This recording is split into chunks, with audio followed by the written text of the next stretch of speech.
everybody's probably pretty familiar with this. The Connectathon is 15th to the 17th of July. It's free. The first day will be presentations on policy and technology. Second day will be testing and demos, and the third day will be the track highlight presentations. Um, we will have two tracks. Each one will last 4 hours, which means we won't have very much time for testing. So it's mostly a demonstration, which means we need to make sure everything's in good shape before we get there. The thinking is right now, or at least a proposal, is that for transitions of care to go in the morning and advanced directives to go in the afternoon. That's so because the advanced directives kind of builds upon the can build upon the transitions of care, so we makes it a more cohesive kind of demo. But we'll have to see how participants can, when they can attend and things like that. But that's right now the kind of the idea. And then there are two track proposals that we put in. We did submit, um, and so you can visit those links. And see those track proposals. If we have time, we can talk about that. But I really want to spend time today talking about what May Terry has been doing, the great work she's been doing with the sample data and getting that set up, and really in a scalable a form that can scale, which we'll need more and more, I think, as this project continues. We saw a little bit about that in the January Connectathon. Our sample data is becoming more complex, more intertwined, and this is a way to help address some of those issues. Um, and so I think that will only be increasing in complexity and integration over time. So with that, I will stop sharing and hand it to May. Thanks, Dave. Let me move some stuff over so I can put this in screen mode and folks can see what's going on. Let's- you know what? I don't have to put this in screen mode.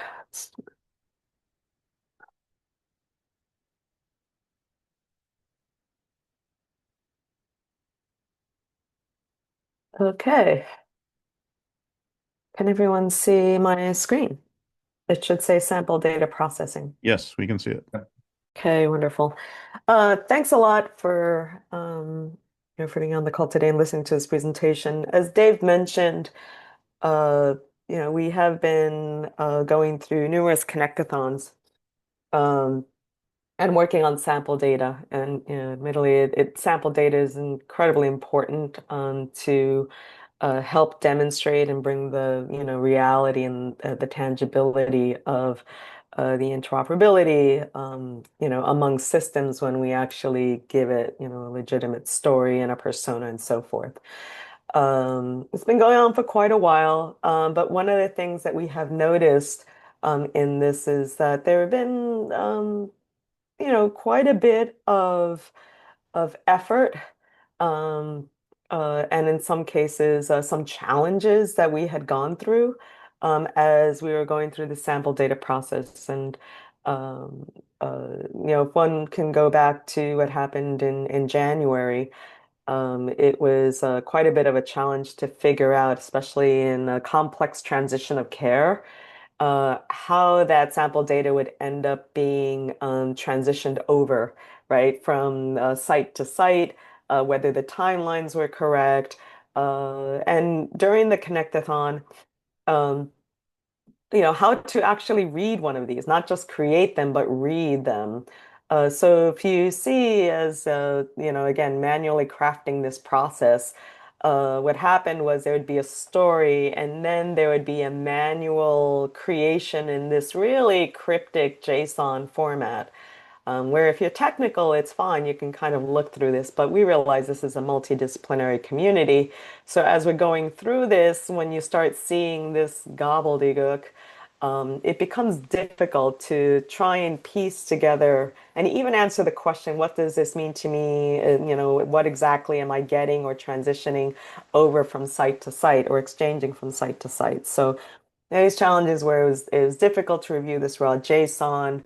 One of the things that this process didn't lend itself to was doing validation, technical validation as to whether these examples had typos in it or some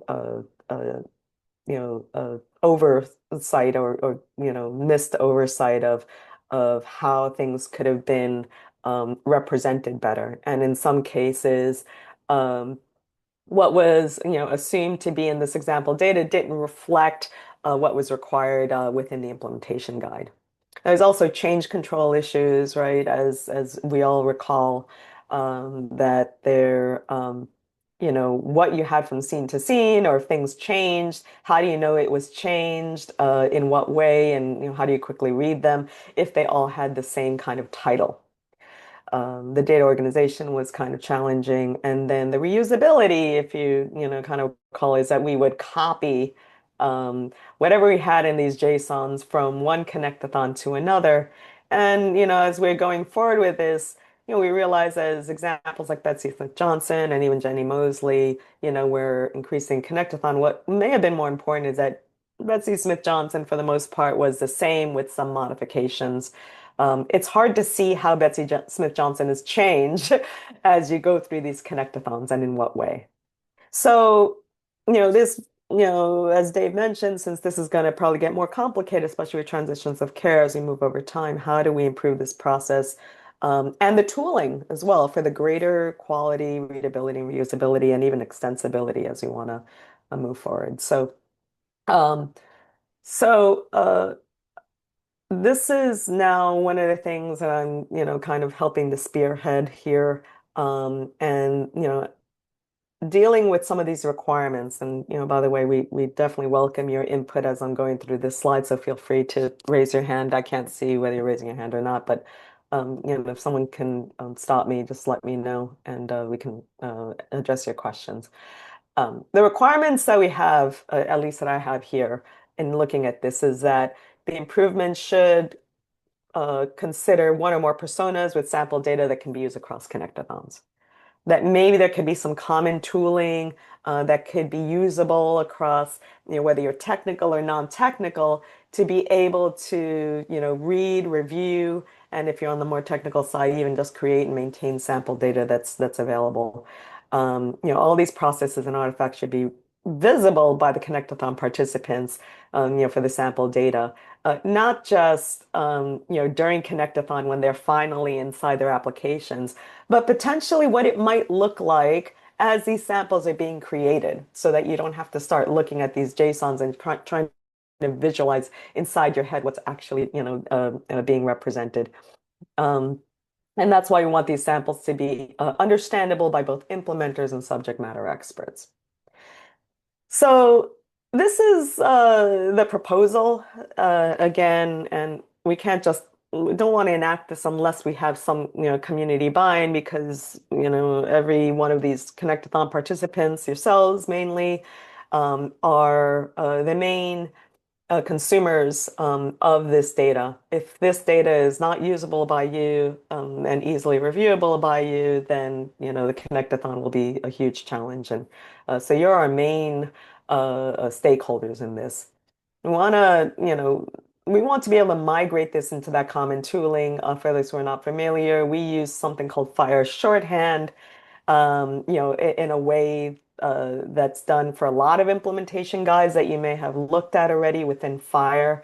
And using this tooling, we're able to jump from this older way of looking at this in JSON, which is still going to be beneficial, but mostly to a highly technical audience, as opposed to this new way that allows one through this tooling, Fire shorthand tooling, which are called Sushi, and going through the HL7 implementation guide publisher, allows you to see now in a web-like interface that this example that you see in JSON now will have three ways to look at it when it gets generated.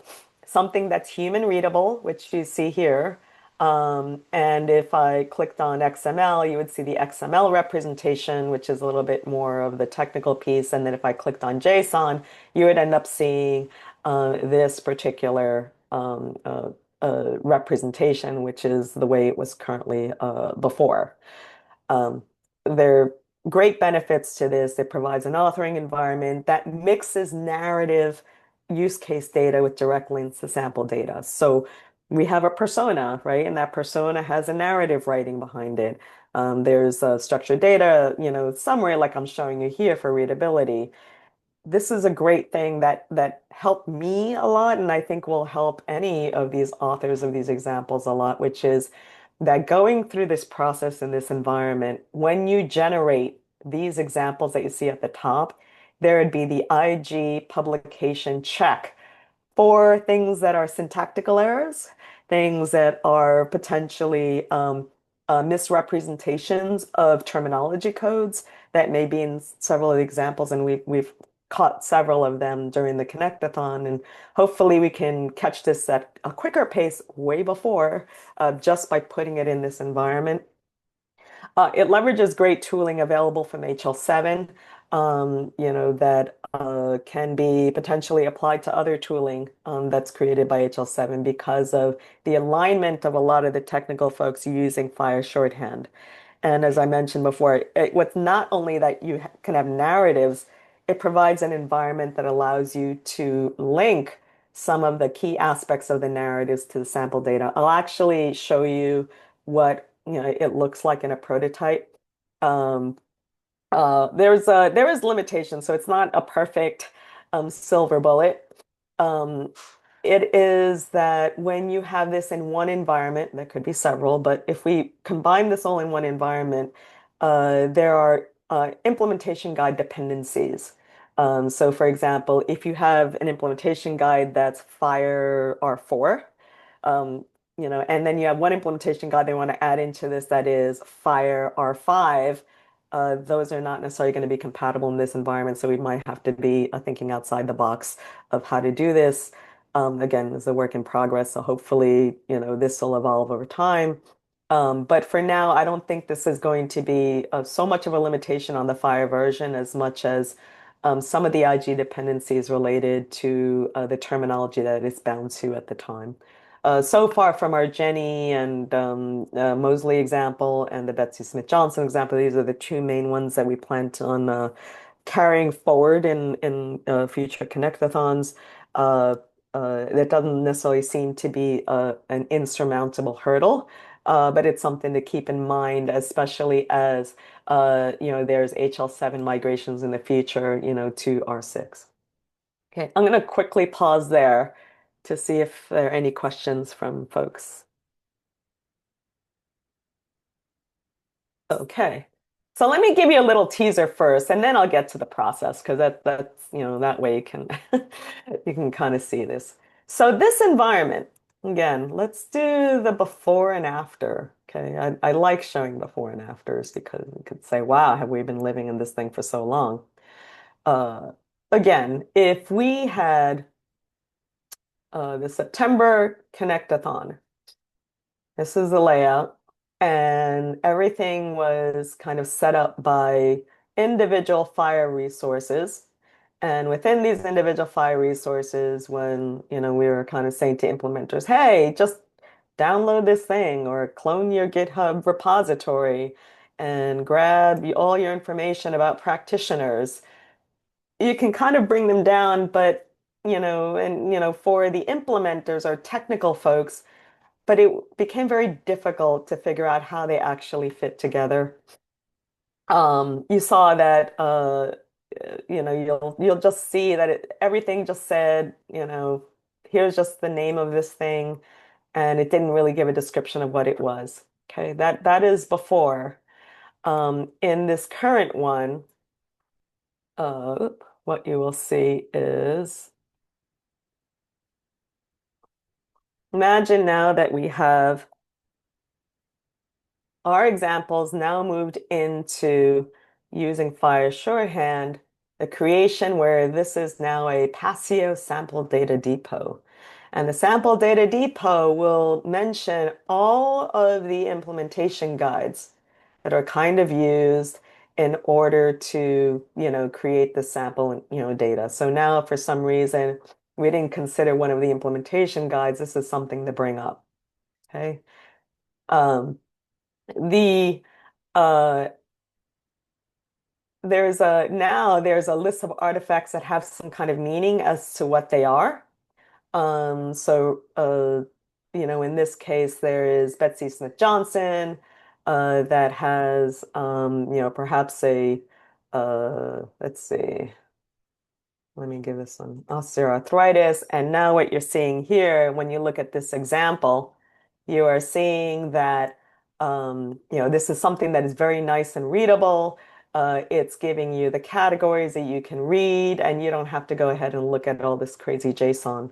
It tells you the profile that this example is kind of derived from. So that way, when you look at this, now you're able to hyperlink. For those who are looking for implementation guide testing, you're able to hyperlink this and now see exactly where in this example the PFE profile is affected with this particular example. And if you wanted to see the XML, this would be the XML file for those who and if you click on it, that's kind of cool because now you see it, the rendering of the XML inside your browser as well. And you can do the same thing with JSON. So again, a very nice way to see how the examples can kind of apply to you. So, if you are a clinician, yeah, I can read this. This makes a lot of sense to me. The other thing that I mentioned in the benefit is the use case examples can now start being combined with a narrative. So now you're giving it meaning in some ways, right? This is what we end up doing, and this is kind of an authoring behind it. A current way right now was that you have the Confluence page, and the Confluence page has a picture, and that again, we're not going to take away from that in the process, but basically what we're doing is we're leveraging the content that's inside Confluence in the track proposal page, and we are, giving that work a little bit more of a tie to the example data that's available. So here's the example in some case for Jenny Mosley. We can eventually take this background information, the persona or the narrative, and even the scenes that was originally a track proposal page and just, bring it in or copy and paste it once we're happy with the persona, the scenarios, and we can basically start hyperlinking them. So if you have the same story, in this case, Jenny Mosley is a 68-year-old Black female with a past history significant for anxiety. Look here, if I want to know what Jenny Mosley is, I now click on it, and now Jenny Mosley, I can see her exact example. So now what we're getting to here is this great way that as we're doing connectathons, we are now giving meaning or a really nice tie for review of the fire examples that we created directly in an environment that allows you to link to the persona. So someone who is clinical could say, "Oh, that doesn't, that doesn't make sense, for my use case." Can we change the story around? This allows, a very quicker way to do that kind of review. I added something, down here as well because, one of the requirements, remember from the slides, is that we want to be able to, reuse certain data across different connectathons. There could be some connectathons where we don't even change the data at all. It's just completely frozen, right? In that case, why not give, a link inside that sample data to where it was actually used in?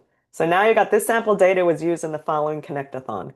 If you think about it before, it was the opposite. This is the connectathon, and by the way, here's all your data. This goes by persona and then lets you know, oh, this happens to be used in the past two connectathons. So now I can hyperlink this to the connectathon track in which it was used. And that helps to also identify, as we're doing this for this next Connectathon, does the story match up to the data that I've created? Because we've immediately tied it together with hyperlinks. Um, and then we'll get into the process soon. But one of the things that happened, a little bit, ad hoc in order to help with the Transitioner Care Connectathon track is that we created a notion of a content inventory. Um, uh, and if we want to see the content inventory, that's also going to be hyperlinked. So as we end up doing reviews, we end up seeing then the tie of the Connectathon scenes, right, with where we have put the examples. Okay, and that allows us to then start looking through the timeline and whether the timeline makes sense for the sample data that we have. Now, I haven't tried this yet for this new process, for CMS Connectathon, but I could see, if we really wanted to do this, that if we are happy with the timeline, right now in that current environment, it was here's the resource ID. It could be that we can hyperlink it right back to our example here, so that way you can have something that's human readable too. So that, as you can start piecing this in here, hopefully you can start seeing that this kind of environment is giving us, this really integrative look of what is our use case, how do they break them up across into scenes? How do we break them down to examples that we end up sharing? Which ones are, out of the box and which ones are, are pre-done? Um, and uh, and how can we tie this to the process so that as there are changes to this process, it could definitely be reflected into this nice environment. And the big plus is that this is existing tooling that already is available and actually being used by the HL7 community quite a bit. Thanks to all of the infrastructure that was done with Fire shorthand and the sushi reference implementation for Fire shorthand and the HL7 IG publisher that generated this content. I'm going to pause again to see if anyone has questions. Any immediate thoughts so far on this? As a clinician, I really like it because it's something that I can understand. I think it makes a really big difference. So thank you. Okay, that's great. Thank you so much for your feedback. All right, all right. Okay, no other questions. Okay, cool. Um, so uh this what I'm showing you is what the outcome could look like. Actually, these artifacts in terms of progress actually are a migration of Betsy Smith Johnson from September's 2024 Connectathon. So you'll see that, she has this she had some kind of sniff discharge lab order, etc. And Jenny Mosley has also been migrated over. Um, an initial migration. Um, uh, so in terms of progress as we go towards the CMS Connectathon, some of this work, thankfully, is already being done if our assumptions are that we're going to be using pre-existing data.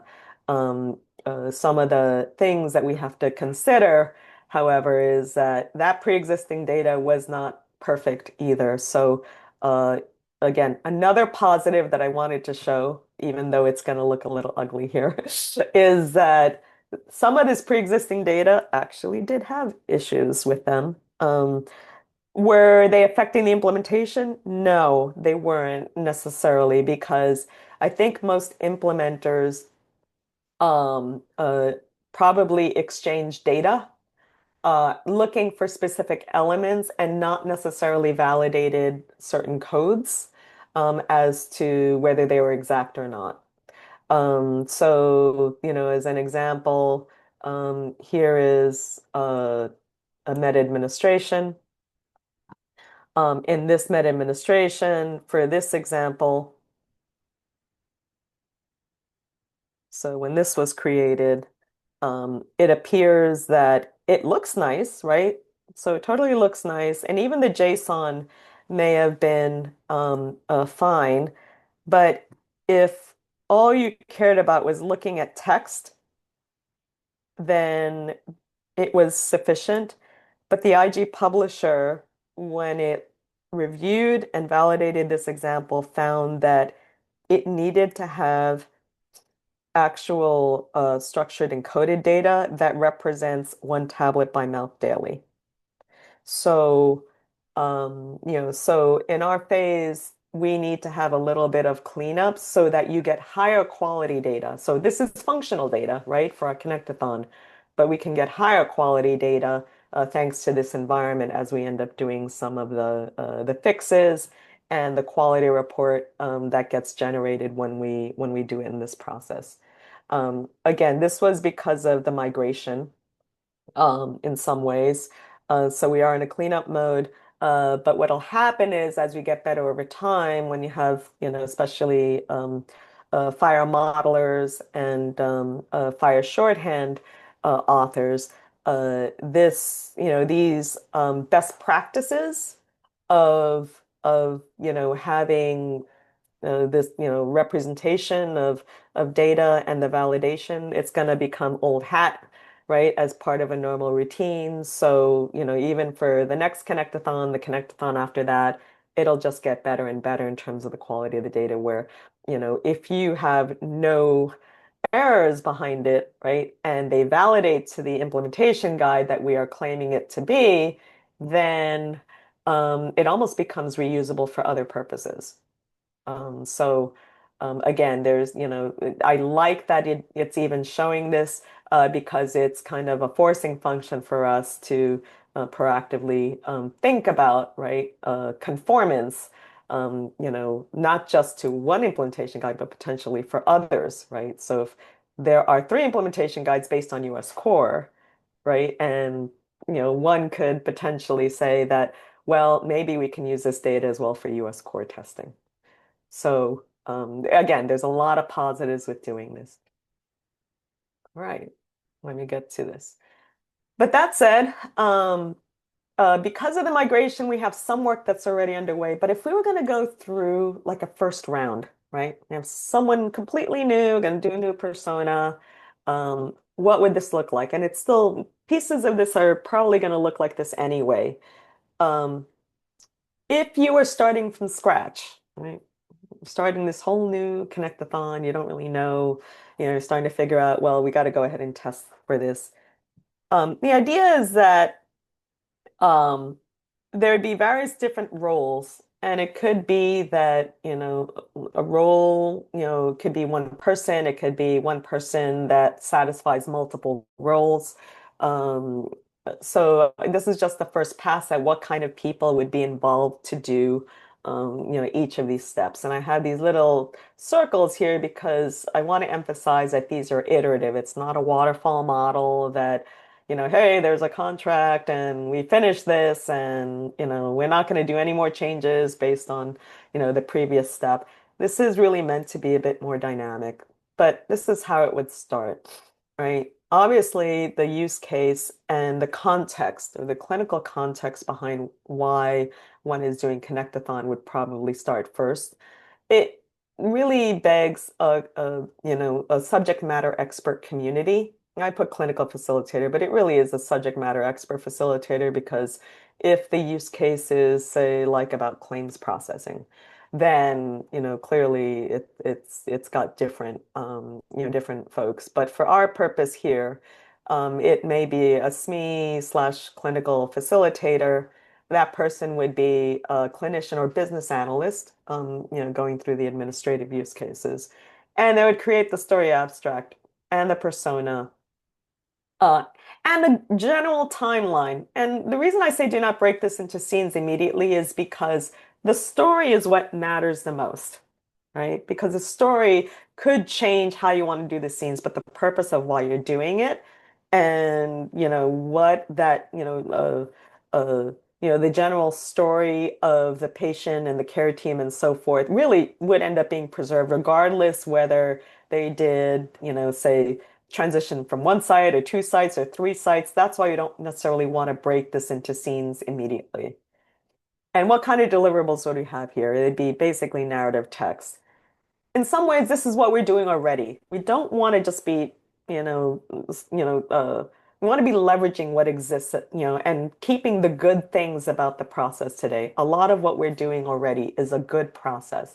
It just needed to be refined and tied into how we end up creating actual fire data for usage. The second step, again, there'd be a clinical facilitator, a SME facilitator, working with the community as well, all your participants, saying, okay, we agree that this is going to be your general persona, but how do we want to break them apart?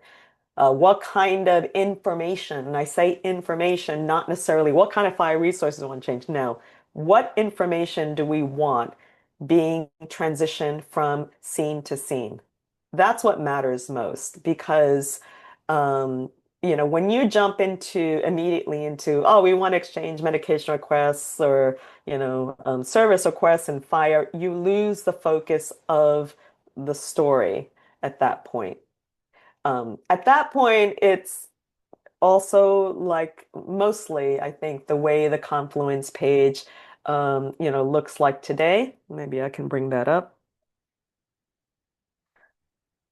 Let's see. So if I bring up the, Connectathon page and then I see transitions of care,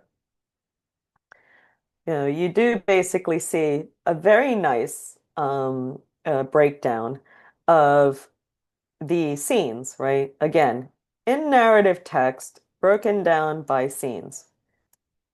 And at this point, again, we're not thinking about fire resources. We're thinking about what's the most important things that need to be passed. And again, that's why I said it goes to the Confluence track page because I have to think about who the people who are actually generating this, who are reviewing this, where they want to comment it. This environment is very conducive to a clinical community writing comments below about whether this makes sense or what needs changed.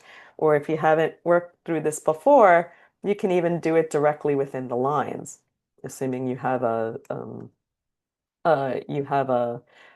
Confluence uh, you have a Confluence Account. account, sorry. The word escaped me. So yeah. So now this is really merits the usage for the broad community to work on. Um Now breaks into like a little bit of the heavy lifting at this point because that next question is okay, we've got some great, clinical business information, but we don't know what that means in terms of sample data. How do I finally get to that?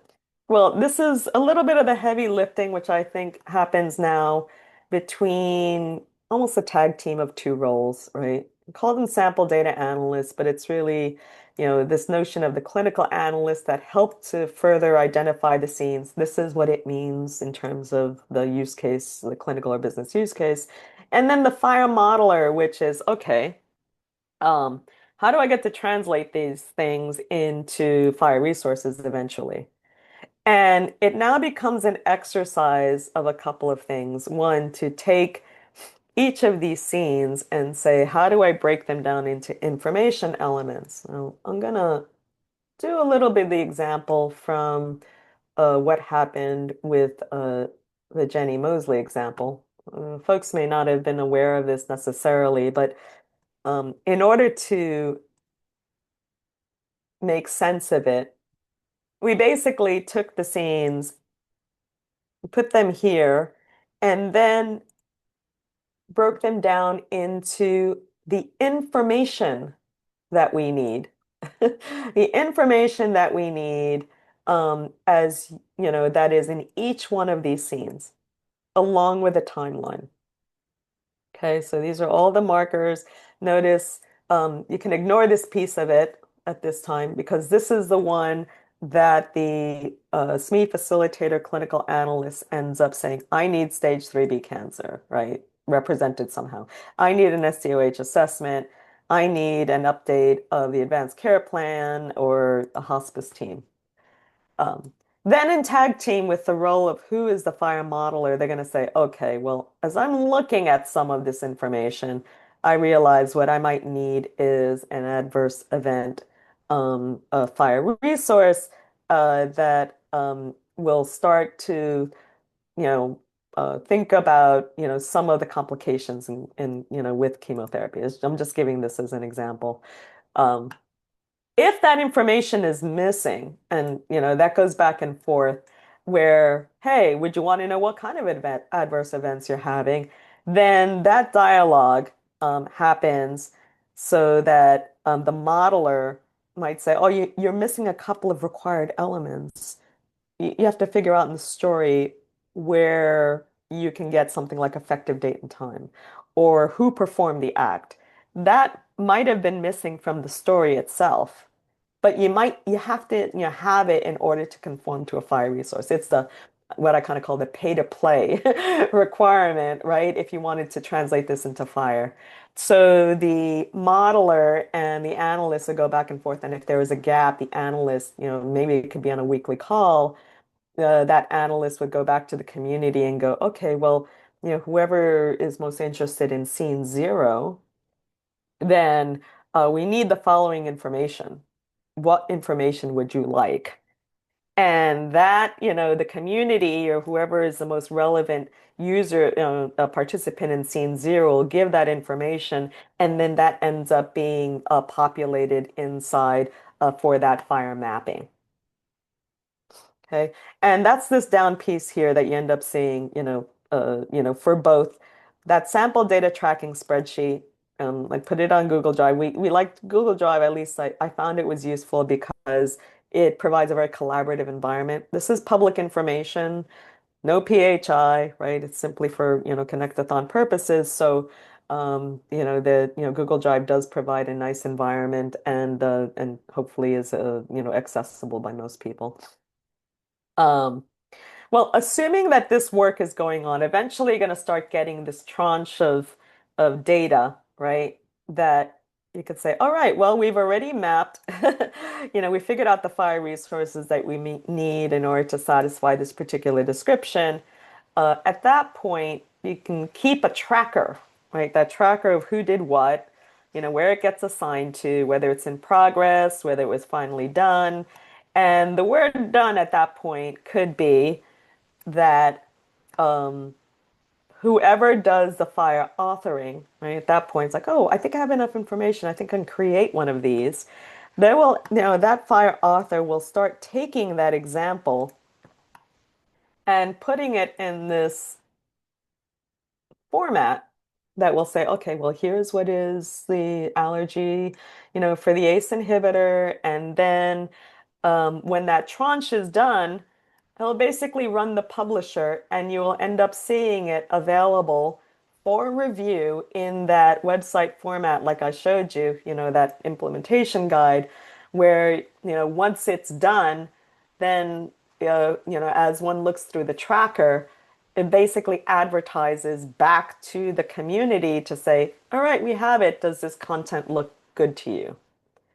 And then if that looks good, then you can totally mark it as done. I think that kind of management and tracking is going to be dependent upon what works with the SME facilitator.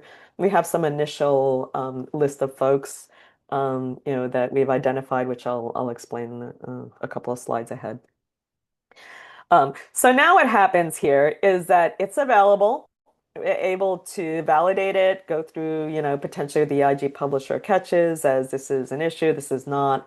And then once that looks good, in the, that implementation guide, then you start getting into, I think, a combined community where I would say a software engineer or fire modeler will take the created examples and put it on a fire server.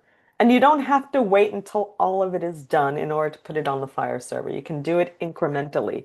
So now, why would that end up being useful? It's because at that point, any of the participant developers, developer slash implementers that wants to try something, right, in this environment can already start looking to see, can I query it? Am I getting everything that I need from the query? Is there something that that needed to change in that file resource, in that JSON that is available that suddenly my system could not process? We need to know that ahead of time, right? In some ways, or it would be helpful to know that ahead of time because now rather than to have, 50 examples of the same thing, a developer implementer is really more worried about the patterns, the types of information that they need to process, whether it's, 50 med requests or one med request. I think they were more interested in at least the one med request for them to go, okay, at least I can start processing this type of data.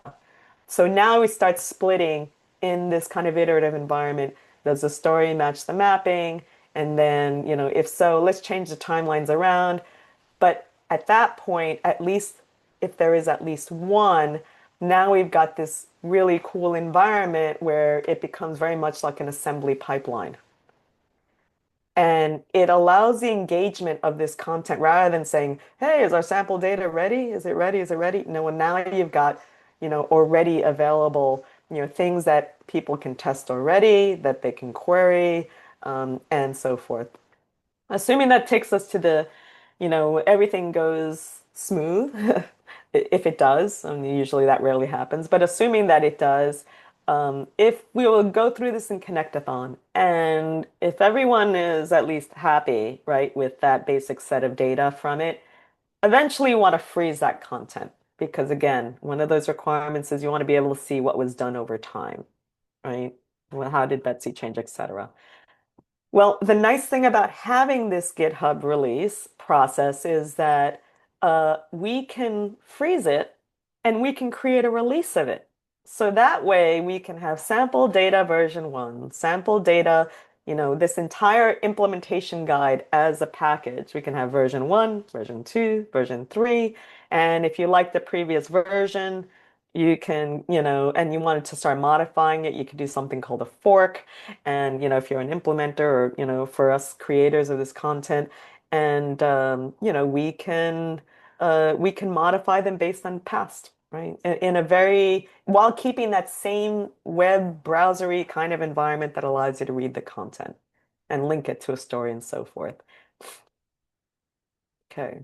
So I'm going to pause there because I just gave a huge amount of information on the proposed process. Any questions or comments? Hey May, this is Brian. One question. Well, first of all, thank you for putting this together. I know we've had several conversations about the sample data process, and this was, the most clear like example, seeing the before and after and like every step of the process.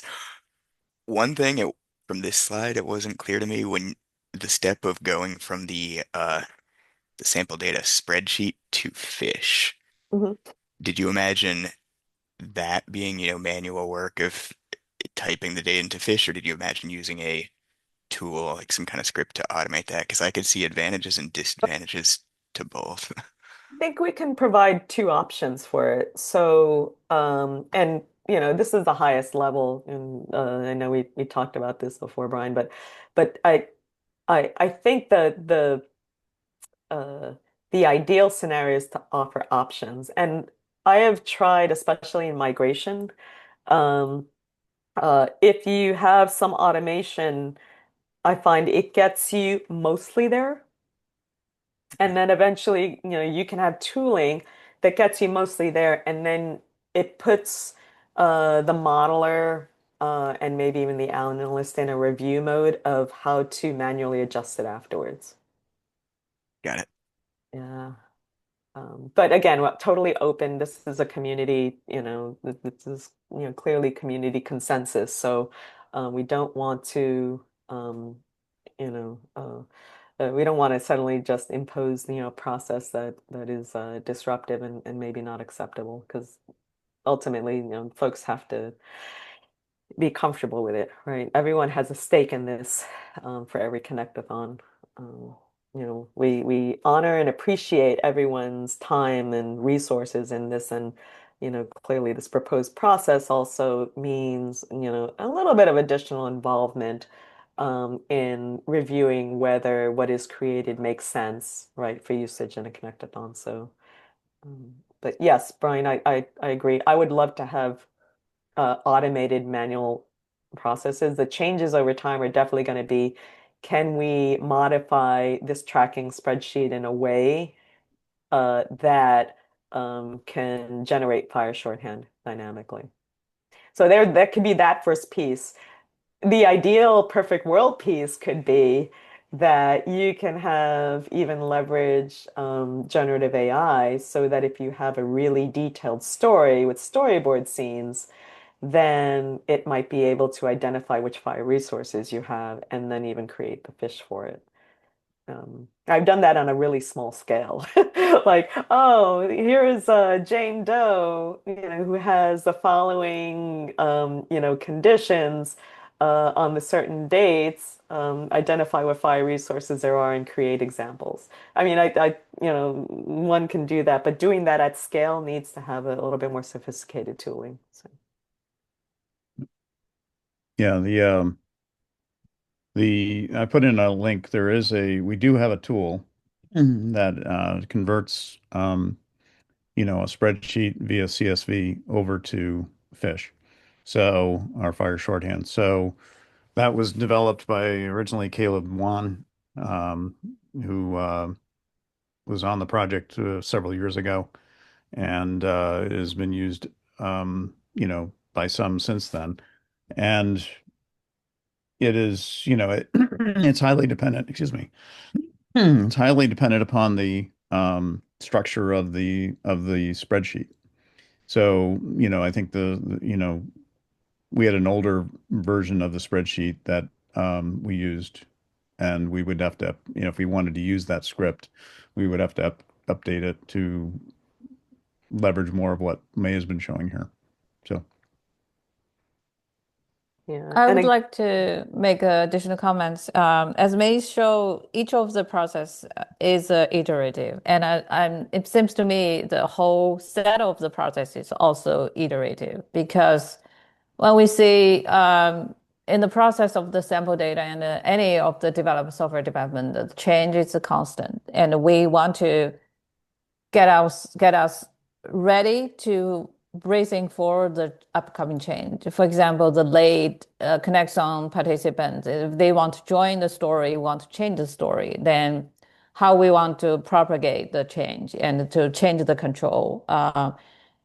There, that's this whole process to make it more streamlined, and any change we make, it will immediately we find there any of the validation errors and make it visible for the clinical expert to see whether it's a clinical viable the story itself, and also make it available for the implementer to see the sample data in the repo for them to ready to test. So I think this whole improvement of the process is very crucial for us to the whole team to reduce their overhead and the burden for us to create the sample data, especially the PACIO project. We attend a lot of Connectathon. This is a really great improvement. Yeah, thank you, Yolanda. I appreciate the comments, and we also recognize too that I'm sure there'll be process improvements and learnings as we try this uh, new way of doing things for the CMS Connectathon.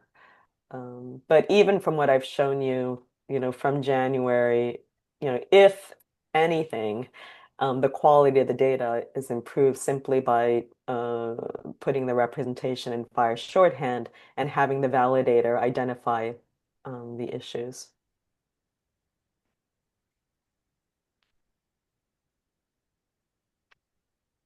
Okay. Want to be sensitive to time. Again, there's a, I kind of showed the Connectathon track scenario, what that looks like. I also showed the timeline. I created a template that has that scenarios worksheet. I can see, especially based on, Brian's comment of how can we make the timeline spreadsheet a little bit more streamlined so that we can help to automate some of this work. I could see this spreadsheet just undergoing a couple of changes, but this is the foundational one that we're starting with. Um, in terms of timeline, this is a work in progress because we have some folks who are going to be managing the facilitating. But this is just super high level where a track proposal currently is already submitted. And then, we want to be going, thinking about Connectathon 6 in mid-July. That means that if we go through this notion of migrating samples, again with the iterative, even with just a couple of examples from Betsy Smith Johnson, we have a transition of care.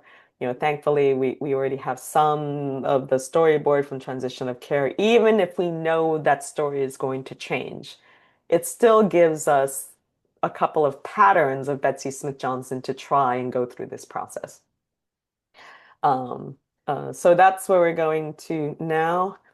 Um, Again, for roles, like, as I mentioned before, it's not one role, one person. It could be, same person, different roles, and multiple people for the same role. So you may get an outreach soon from our SME facilitators. Right now, again, the word is facilitator. And that would be Uba and James. For the subject matter experts, the first set of subject matter experts, obviously they're everybody, who's a participant, that might be clinical, maybe subject matter experts. So these are the first two main ones that we're adding because they're driving the initial persona and the storyboard, and that would be, Terry O'Malley and Maria Moen. So Um, I see Jessica's here. oh, Jessica, do you want to join this SME team? Sure.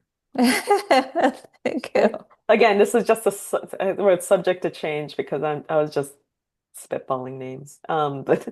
But yeah, please. If your name is not here, please don't take it personally. This is just let us know and we'll add your name. Okay.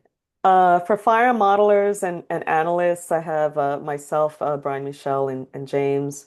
And the software engineering piece, again, that might include things like, can we build tooling to help automate certain pieces of this? Or do we have, can we have some help in, the GitHub creation of the release, or, optimizations in how we get the created examples so that they could be implementable. Maybe even testing. There could be certain other testing modules that could be created. There are folks who I put them in the quote software engineer category. I'm not a software engineer, like a full-blown one, at least not for 30 years now. But I am pretty dangerous and pretty effective in basic prototyping. So I add myself there, but right now it's Brian, myself, Dave, and Yolanda. And then the overall Connectathon project entirely is like every one of these Thursday meetings as we're going through it. The people who are shepherding us through this whole process I have as Dave and Yolanda. Right. Any questions on that? Okay. And then one final slide with the minute that I have left. A lot of the feedback, we can't just have them every Thursday and, figuring out folks' calendars all the time. We have this Thursday meeting. But the way I've seen this most successfully work in connectathons, not just necessarily PACIO, but all of the other ones in different tracks, is when the implementers lean into chat.fire.org for comments. I know it's hard to use yet another interface, and there's this huge uh, inclination to write emails and broadcast emails, but when it's dynamic and your time pressed, this is a wonderful way to get things resolved quickly. I have this on notifications for me. Created one called Sample Data, PACIO Connectathon Sample Data. There's the link here. I'm going to put these slides up when we're done so that folks can read through them and provide feedback. But please get yourself more active on this. Use this particular Zulip channel. If you don't want to post and you're shy, you can also direct message me here. There's a direct message interface, and the account, if you don't have one, is free and it's quick. So I totally encourage you to do that. And it's at the top of the hour, and I think that's the presentation. Great. Thanks, May. Yeah, and I slide to go over some initial timeline stuff as well, building on top of what May is doing for sample data over, just, overall incorporating the other things in. It's included in the slides, so I'll post that. But thank you very much for everybody to attending, and we'll talk to you next week. Thank you. Thank Thanks, you. all. Bye.